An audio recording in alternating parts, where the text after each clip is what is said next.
Good evening. If you've just tuned in, you're listening to Dark Matter with me, Ryan Redding, here on Collision Radio. You've just listened to the new single from the full colour hardback books called White Mask, which is currently settled at number 4 in the charts. The time is 6 o'clock, and as usual, I've got a fantastic show in store for you lucky devils. Each week on Dark Matter, I invite you to contact the show and talk to me about your encounters with the paranormal. I'm an open-minded skeptic, and I love anything to do with ghosts, demons, aliens, anything otherworldly really. If you're feeling reluctant to phone in, don't be. I've heard it all before, especially after many years spent doing paranormal research. So, if you want to get in touch with me in the studio, then the number is 0161 944 1710. Landline calls cost 25p.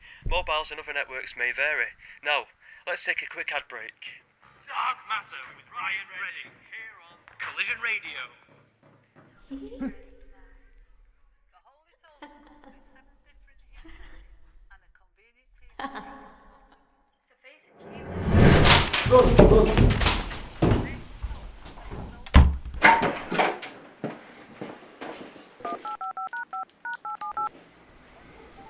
The Holy Toaster. Buy it now. Dark Matter with Ryan Redding here on Collision Radio.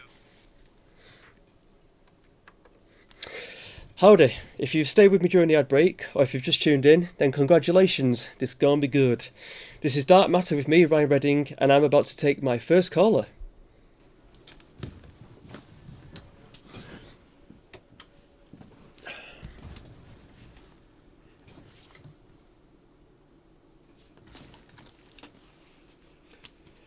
Hello, and thanks for calling in. You're live on the radio. Who might I be speaking to? Oh, hello, I'm a long-time listener, but first-time caller.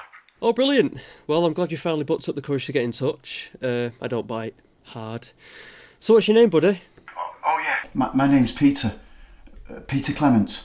It's great to talk to you, Peter. Now, what spooky tales would you like to discuss with little old me?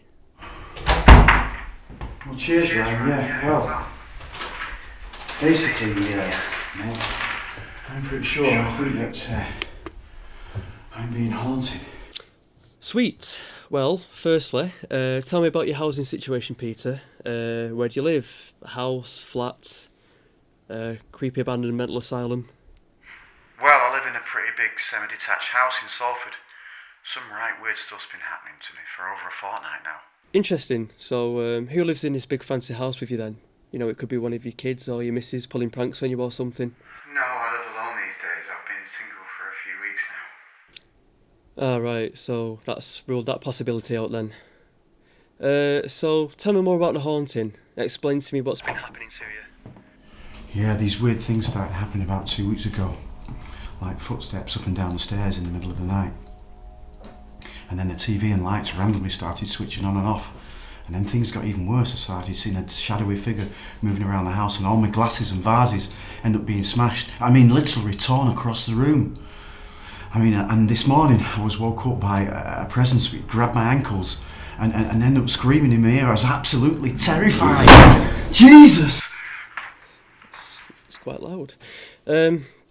Wow, I've never heard anything so horrible. Are you alright over there, Peter? Like, what's happening? Yeah, I'm okay, I guess. Same old stuff, weird things happening, but that, you know. Well, from what you've told me so far, and in my professional opinion, it sounds like you're dealing with a poltergeist. A poltergeist? What the hell is one of those?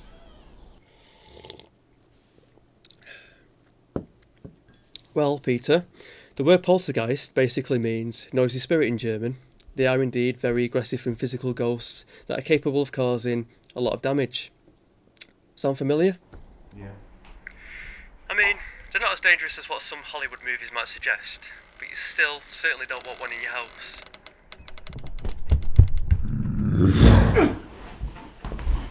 What was that? What on earth is going on over there? Yeah. Sorry, Ryan, so how do we get rid of this poltergeist? Well, I'm afraid you'll need a member of the clergy, like a local priest or a pastor, to perform an exorcism on your house. That'll hopefully send the poltergeist back to the spirit world.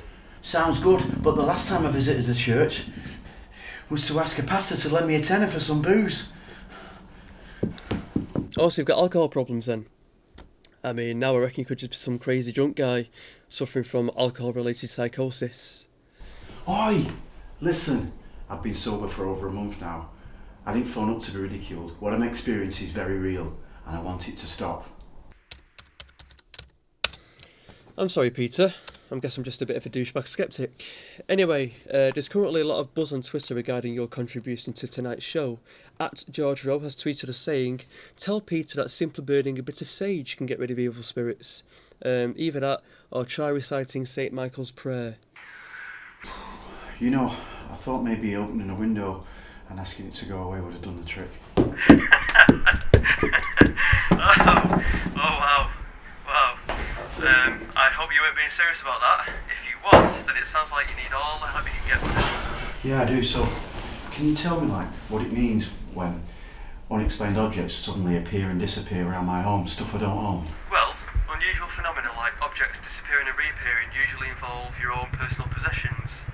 But this particular case would suggest that somebody is trying to warn you about something. A warning?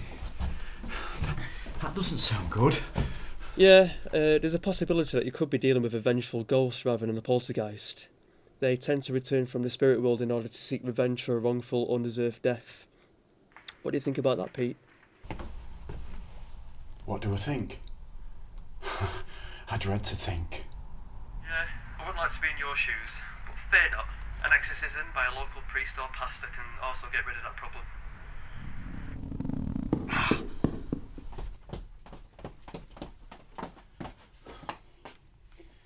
If an exorcism is my only option, then that's fine. But just as long as nobody starts projectile vomiting green slime everywhere. But as long as it's done in a controlled environment by somebody who knows what they're doing, then that won't be a problem. So, is there anything else that you'd like to discuss?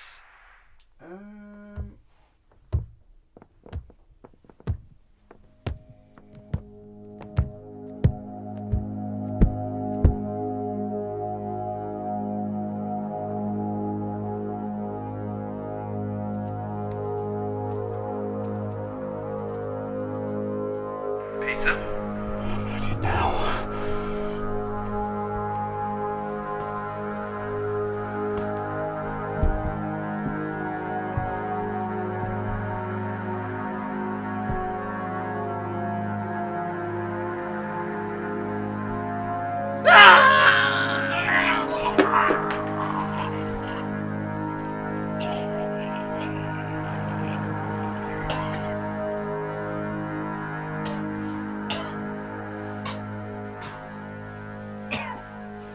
Hello?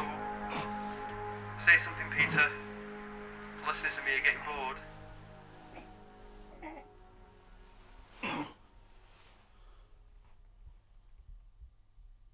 Hello?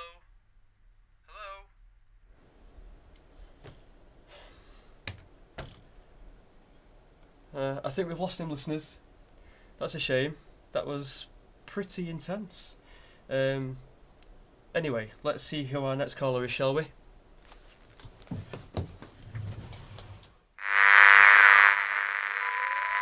Welcome to Collision Radio News. I'm Matthew Gammond and it's 6 o'clock. The search for the killer of 11-year-old Isabel Rose continues as police urge anybody who has any information regarding her killer to come forwards. Mowed down in a vicious hit-and-run accident, Isabel was last seen playing with her favourite bouncy ball toy in the street. Her parents are too devastated to give any statement at all. However, PC Davidson from Greater Manchester Police has recently explained how the killer may have remained so elusive for so many weeks. Analysis of CCTV footage suggests that the driver was intoxicated due to the reckless use of the vehicle. Also, we're unable to trace the licence plate number to the vehicle's owner, which suggests that Isabel's killer, pictured as having long black hair, had hired the car using false documentations. Rest assured, we are determined to get to the bottom of this despicable and cowardly crime.